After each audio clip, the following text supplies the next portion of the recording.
Hello and welcome to the postnatal webinar looking after your pelvic health after having a baby. This recording is brought to you by the North Central London Perinatal Pelvic Health Service. And firstly, I would love to congratulate you on the birth of your baby. Today we're going to be talking about an important part of your recovery, your pelvic floor. And whether you've had a vaginal birth or a cesarean, your pelvic floor has been through a lot, and now it's time to give it the attention that it deserves. During this session, we will discuss what the pelvic floor is, the anatomy and function, dysfunction, so when the pelvic floor isn't working as it should, a healthy bladder and bowel, pelvic floor exercises, or otherwise known as Kegels, and how to care for your stitches, vaginal stitches, or your cesarean section wound. We're going to speak about returning to sex and exercise and where to get extra support if you need it. So what is the pelvic floor? Well, it's a group of muscles, fascia and fibrous tissue that forms a hammock at the bottom of the pelvis and supports pelvic organs. It stretches from the pubic bone at the front where the line of your underwear sits and goes all the way to the back to the coccyx or the tailbone and then to each of your sitting bones. And when you contract your pelvic floor muscles, they lift up the internal organs of the pelvis and tighten the openings of the vagina, the urethra and the anus. So imagine your pelvic floor muscles as a hammock that stretches from the front of your pelvis to the back, just like a hammock as it supports someone lying in it, or the organs of your pelvis, your bladder, your uterus or womb and bowel. The pelvic floor or hammock helps keep everything in place, and if the muscles are strong, they provide good support, control of wee and poo. If the hammock or pelvic floor is weak or damaged, support is then reduced, which can lead to things like leaking. And during pregnancy and birth, this hammock goes through a lot. It stretches, supports the extra weight of the baby, and it can sometimes tear in childbirth. So it's completely normal for it to feel weaker or different after having a baby. So what's the role of the pelvic floor? Well, it holds up the bladder, uterus and bowel, and it helps prevent against unwanted leaks of wee and poo. It relaxes to aid the emptying of wee and poo, and it also provides support in pregnancy and birth. It's actually part of your deep core muscles that keep your posture strong and your back supported, which is especially important when you're lifting your baby or carrying a car seat or breastfeeding, for instance. And it plays a role in sexual health as well, as the muscles contract and relax during intercourse. As you can see, it's a pretty important muscle and it's got many responsibilities. So let's talk about some common pelvic floor problems that you might experience in the postnatal period. When we're talking about bladder problems, you might leak when you cough, sneeze, laugh, or even lift your baby. And this is because the muscles can't close off the bladder fully. You might feel an urgency to wee or leak before reaching the toilet. And some women might have symptoms of both of these symptoms. So when we're thinking about bowel complaints, these include things like fecal incontinence or leaking poo, having an urgent need to poo and sometimes leaking before you reach the toilet. And you might also be bothered by the inability to hold wind, or this also known as flatal incontinence. Some women feel a heaviness, pressure or dragging in the vagina, or a feeling that something's coming down. This could happen if the pelvic organs, like the bladder or uterus, are pushing into the vagina, and this is because the pelvic floor is not supporting them well.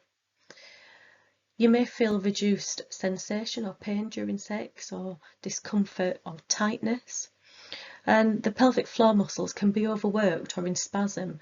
And I know that we often focus on weakness, but too much tension can also be problematic, causing pain, leaking and difficulties going to the toilet. But it's important to remember that these symptoms are very common. They're not normal, but they are very common. And it's not something that you just have to put up with. And the most importantly is that you're not alone. Let's just have a little think about that comment of "you're not alone" and put things into perspective a little bit. 1 in 3 women will experience urinary incontinence in the first year after having a baby. 1 in 7 women will experience anal incontinence, so that's leaking poo or wind. And 1 in 12 will have a pelvic organ prolapse. And these symptoms can have long-term implications: chronic pain, poor mental health, and decreased quality of life. But recovery is possible, months or even years after birth, and many women will improve dramatically with the right support, and help is available for you. As part of your pelvic health screening in pregnancy and following birth, we want to know if you are having any of the following symptoms. So, do you experience accidental loss of wee when you exercise, cough, sneeze or laugh? Do you experience a loss of poo or wind or needing to strain when emptying your bowels? Do you have an urgency to pass wee or poo and not make it to the toilet in time? And do you have any pain, discomfort with sexual activity or sexual intercourse?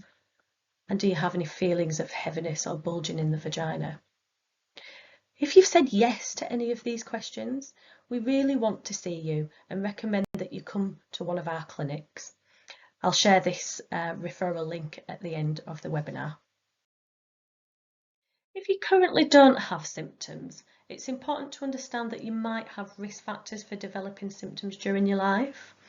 And pelvic floor dysfunction is very common and it can happen to anyone, but there are certain factors that can increase your chance of it happening over time. Understanding these risk factors helps us take steps to protect and strengthen the pelvic floor. So pregnancy puts a lot of pressure on the pelvic floor, as we've discussed before. Childbirth, especially forceps assisted births or births that need like a ventouse or suction, can stretch and injure those muscles and nerves. But even if you've had a caesarean section, it can affect the pelvic floor by extra strain during pregnancy and the hormonal influences. When we're thinking about gestational diabetes, especially poorly controlled diabetes, it carries a risk of a larger baby. It can reduce tissue elasticity and healing, and also impaired nerve function. And women with gestational diabetes also have a 7 times higher risk of developing type 2 diabetes later in life, and this is strongly associated with pelvic floor dysfunction. Unfortunately, as we age, the pelvic floor naturally gets weaker, especially during the menopause, where the estrogen levels make the tissues thinner and less elastic. Carrying multiple babies, or twins or triplets, increases the risk due to the added weight and strain on the pelvic floor. And giving birth to a baby in a back-to-back position, this position, the diameters of the baby's head are bigger, and this can lengthen the pushing stage or increase the need for intervention. Another risk factor would be sustaining a significant tear during childbirth. This is known as an obstetric anal sphincter injury or an OASI, and you might have heard it being called a 3rd or 4th degree tear. So let's look at the modifiable risk factors, or the modifiable conditions that we could change. So carrying extra body weight increases the pressure on the pelvic floor, like adding more weight to the hammock over time. Constipation due to repeated straining on the toilet. Smoking or chronic coughing. And heavy lifting or even repeatedly lifting children without good core support can overload the pelvic floor. Unfortunately, some people are just born with more flexible and weaker connective tissues, so they're more prone to issues like prolapse and incontinence. You're more likely to have ongoing problems or worsening problems if you've had pelvic floor dysfunction prior to delivery. And conditions such as hypermobility and fibromyalgia can also increase your risk. But it's really important to note that having one or more of these risk factors doesn't mean that you're necessarily going to have any problems. but it does mean that your pelvic floor may need a little more care and attention. And the good news is there's a lot that we can do. So how can we take care of the pelvic floor? In this section, we're going to speak about a healthy bladder and bowel. So what do we mean by a healthy bladder? So not drinking enough can make your urine more concentrated and irritate the bladder, which may cause more urgency symptoms. We want you to be aiming for a minimum of 2 litres of fluid a day and 3 litres if breastfeeding, which should preferably be water. Avoiding bladder irritants, especially if leaking or urgency is a problem. And these bladder irritants are things like caffeine and fizzy drinks. These can irritate the bladder more for some people than others. Now, I'm not saying you need to cut it all out, but it's worth noticing if certain drinks and food substances can worsen symptoms. Take your time when going to the toilet, relaxing and leaning forward slightly with your feet supported on a stool. And we don't want you to be forcing or rushing, as these can make the bladder issues worse and affect your healing. Now, I know it's really difficult to say go to the toilet and take your time. I mean, when you've got a newborn baby and toddlers or other children around, you've barely got 2 minutes to do anything. So asking you to take your time to go to the toilet might sound silly to some people, but it's really important that you're relaxing your pelvic floor when you're going to the toilet, as we know that this can increase issues later on. So this picture is potential bladder irritants like we were speaking about before, and unfortunately they're all the really good things like chocolate, fizzy drinks, alcohol, caffeine. But it's really important to look at these to see if they are increasing your urgency symptoms or incontinence issues that you might be having, and just being aware of them and trialing out taking out certain foods, substances and drinks might be the first step to improve your symptoms over time. So some top tips. If you've got problems with emptying your bladder, going to the toilet often actually doesn't make it work better. If anything, it actually trains the bladder to store less urine, making urgency and frequency more problematic. Always take your time to empty your bladder fully. Sit on the toilet and don't hover, and take some deep breaths and try and relax. We want you to empty your bladder regularly every 3 to 4 hours. And if you dribble wee sometimes after going to the toilet, rocking forwards and back before you stand up may actually help you pass a little bit more wee that is not completely cleared. Once you've finished, try engaging your pelvic floor muscle by squeezing for like 3 seconds before standing up, and this might also help. So apologies to those that are eating their lunch and then dinner, but I wanted to show you the Bristol stool chart, which we use quite a lot in the NHS, which shows the consistency of your poo. Type 1 being constipated, all the way to 7, which is like watery diarrhea. And what we're aiming for is a poo consistency of about type 4, which is smooth and soft and making it easier to pass. But it's so important that we have a lot of fibre in our diet. It's important for the healthy bowel and forming a good poo consistency.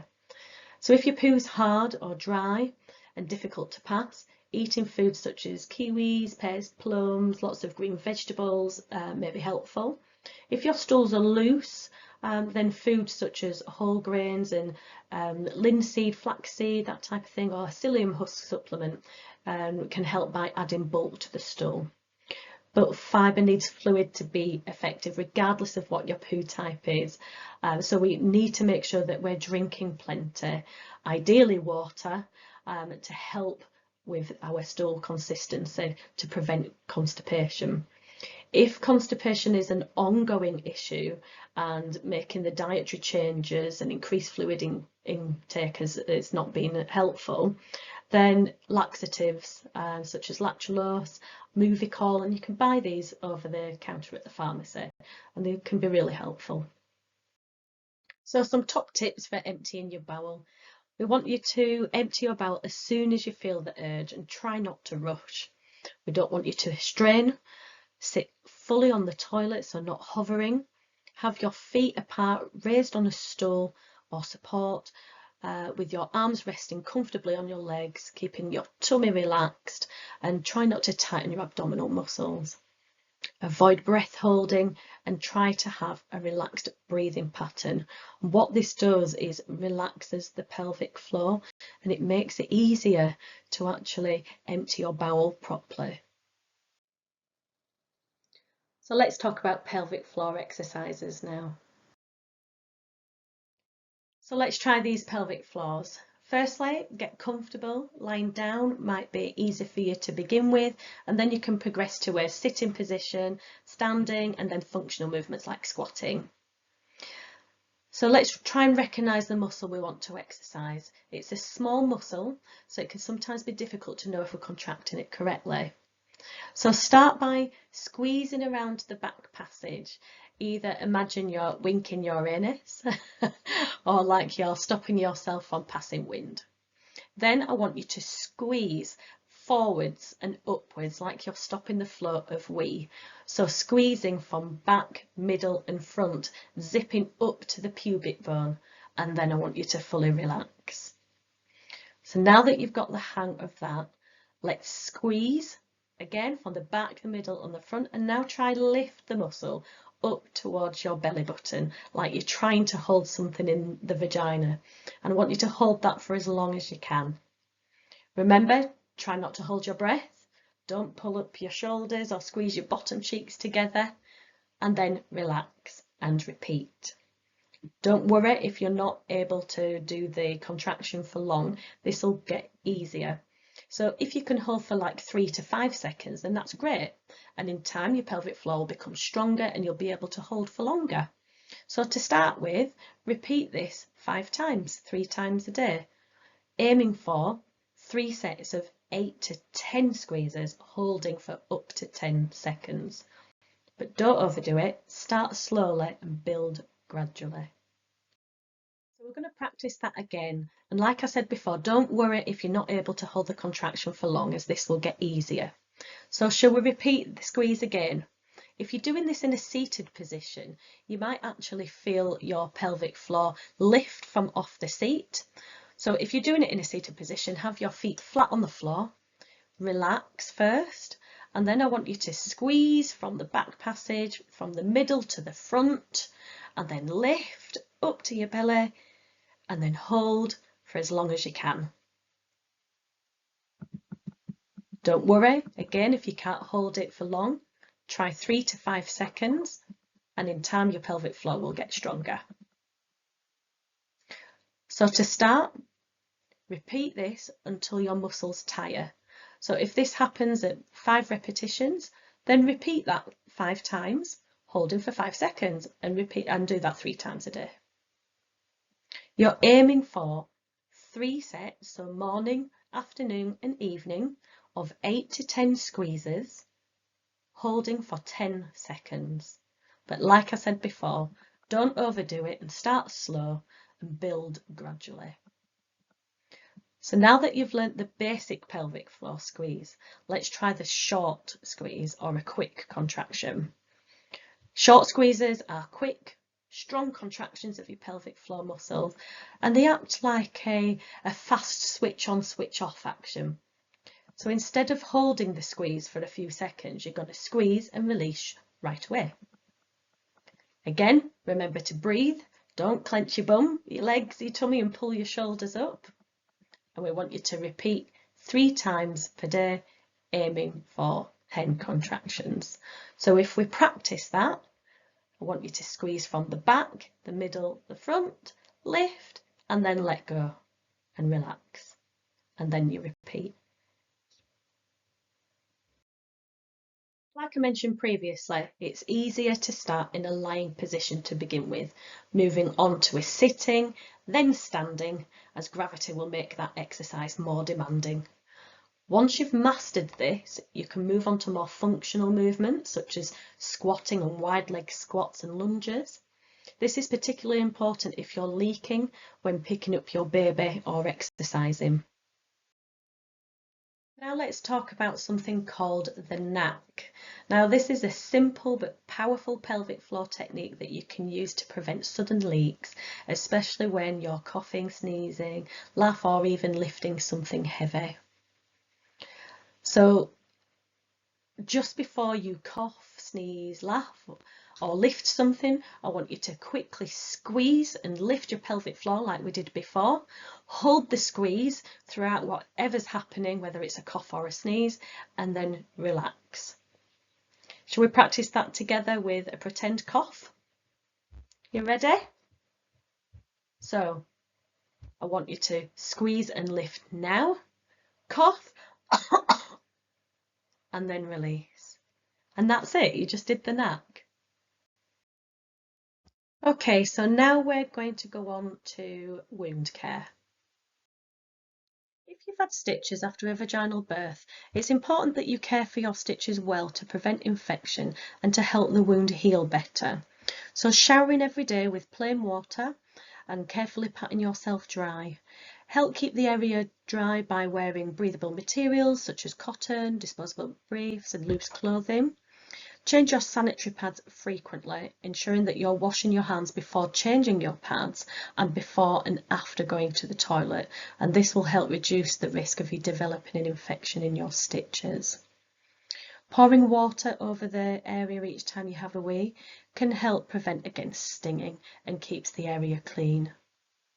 But remember, we want to keep these stitches as dry as we can. So after using the toilet or after washing, pat gently with toilet tissue or a towel from front to back, preventing those germs from your bottom infecting your stitches.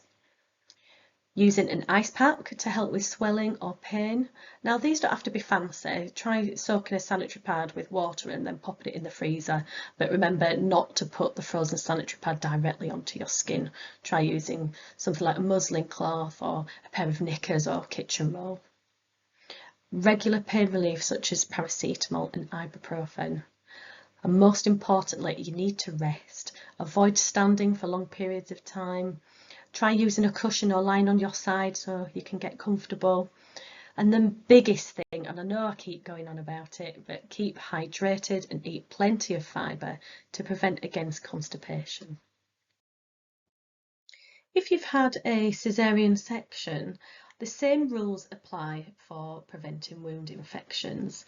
So we want you to gently clean with plain warm water again and dry the wound every time, just patting gently.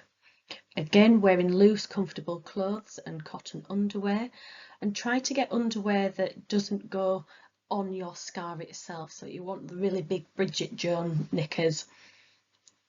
If your tummy overhangs, and this is really common, we want you to be lifting it up every now and again just so that the air can get to it. When you've got the overhang, it acts like an armpit and it can get sweaty and it can get smelly. And if you've got a wound there, like a caesarean section wound, if you don't air that enough throughout the day, it has a higher risk of infection.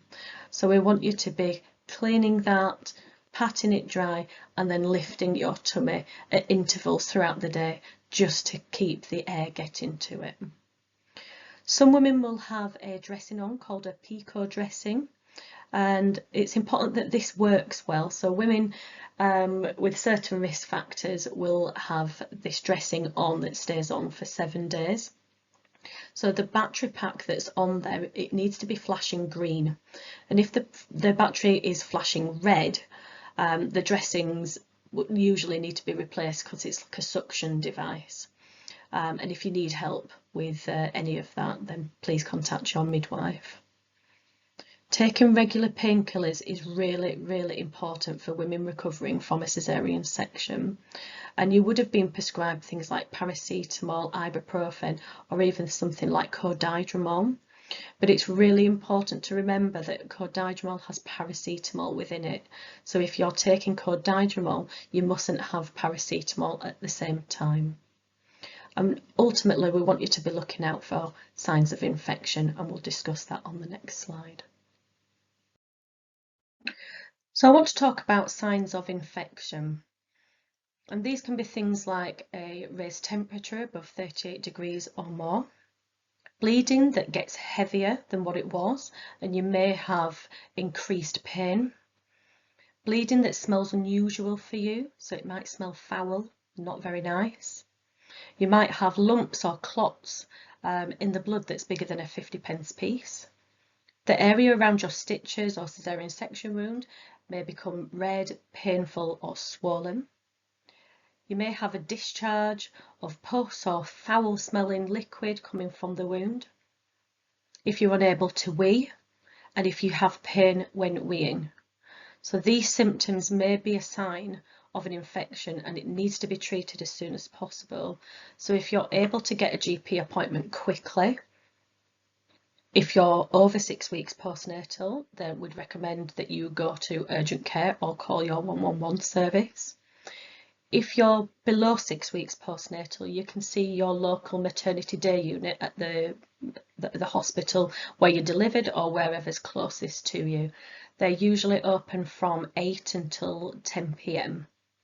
But if you do have signs of infection, it's really important that we get this under control quickly and get you the treatment that you require. So let's talk about returning to sex in this next slide. So let's talk about some frequently asked questions that I hear day to day. So when can I have sex again? So it's recommended that you wait at least 6 weeks before resuming sexual intercourse, and this is to allow the time for the body to recover, for bleeding to stop and for any stitches to heal. Every woman's recovery is different. Some will feel ready physically and emotionally sooner than others, and both are normal. So is it normal for sex to feel different? Yes. After birth, women commonly report vaginal dryness, especially if they're breastfeeding, due to lower estrogen, tightness or pain, especially with perineal stitches or trauma, weakened pelvic floor muscles, which can affect pleasure due to lack of sensation, emotional changes of fear, anxiety, low libido, or just feeling tired. These are usually temporary and they will improve with time, support and pelvic floor recovery. So how about contraception? You can get pregnant very quickly, as soon as 3 weeks after birth, even before your periods have returned. And exclusively breastfeeding doesn't always prevent pregnancy, so please discuss your options with your GP or your midwife. So some top tips. Use lubrication to reduce friction and dryness, especially while breastfeeding. Take it slow, try different positions. Communication. Talk openly with your partner about how you're feeling. And pelvic floor exercises builds confidence and improves your muscle tone. So let's talk about returning to exercise. After having a baby, it's safe to be active and it has numerous benefits, including providing time for yourself, which helps reduce worries and depression, helps to control weight and help you return back to a pre-pregnancy weight, improves tummy muscle tone and strength, improves fitness, your mood and your sleep. So it has many beneficial factors.